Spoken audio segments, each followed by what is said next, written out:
Mis võimalusi see uus keskus nüüd annab? Kõigepealt arstidele ja õdedele ja siis teine küsimus on juba emade-isade kohta, aga kõigepealt võib-olla tehnilised võimalused, et mida uut see annab? Ma alustaks tegelikult ikkagi emadest ja isadest ehk siis patsientidest, kelle jaoks me neid muudatusi ju kõige rohkem teeme. Ja me oleme remontinud ära oma sünnitustoad ja oleme siia juurde ehitanud välja keisrite operatsiooniplokki. Et see on selline kaasaegne lahendus, et tõepoolest sünnitusabi on ettearvamatu, me kunagi ei tea, kellel ja kui kiiresti võib situatsioon muutuda selliseks, et meil on vaja kiiresti kas lapse elu päästa, ema elu päästa ja seetõttu me ei tohiks kaotada minutitki, et saaks ruttu ja kiiresti abi, ei kuluta transpordile aega, sest et me saame kohe sünnitustubadest otse operatsioonituppa.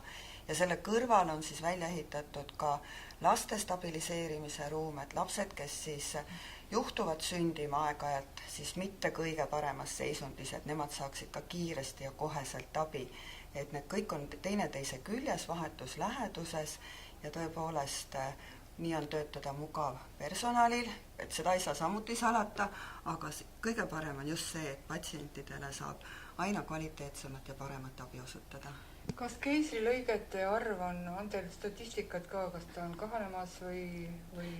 Ta on läbi aastate olnud nüüd viimastel aastatel enam-vähem ühesugune, et ta jääb alla 20%, et mõni aasta on 17, mõni aasta 18%, et me teeme kõik selle nimel, et keisrilõigete arv ikkagi kahanevas suunas liiguks, sest et iga keisrilõikuse järgi tõuseb risk järgmise sünnituse puhul jälle keisrilõiget saada, aga seda me ei soovi. Aga nüüd me oleme selles toredas vastremonditud palatis siis jah, et võib-olla näitame, mis võimalused siin nagu on, et kõigepealt on vist vesi.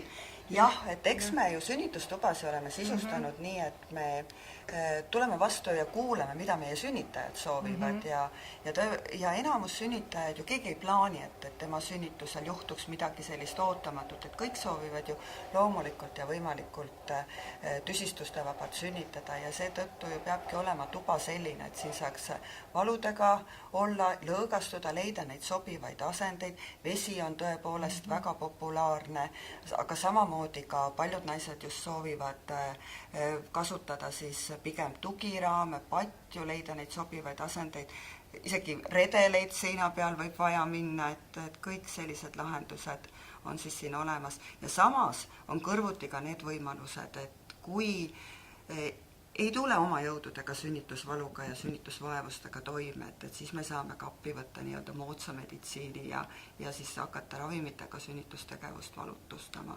Et täpselt nii, nagu keegi soovib ja kellele kuidas sobib.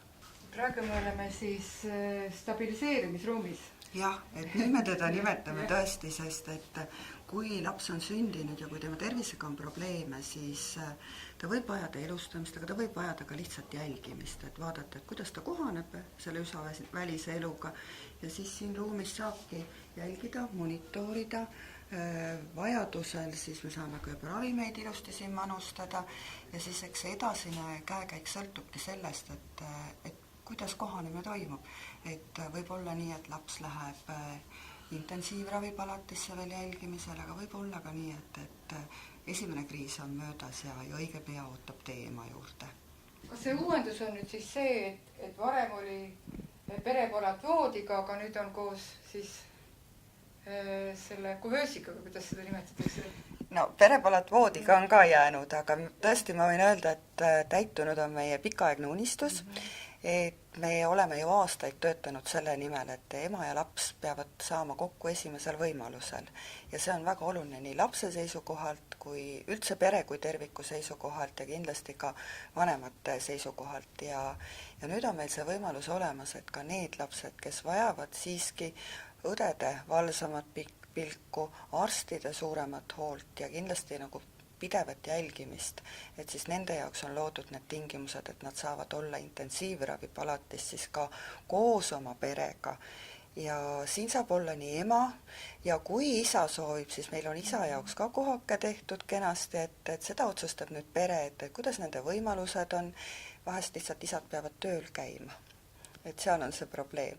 Aga kui nad soovivad ja kui nad saavad oma elu kohandada nii, siis on mõlemad meile siia teretulnud ja võib siin täiesti käia nii, et hommikul lähed siit tööle, õhtu tuled jälle siia tagasi, ema loomulikult on lapse juures ja need palatid on siis ka tasuta, sellepärast et see kuulub osaks lapse ravile.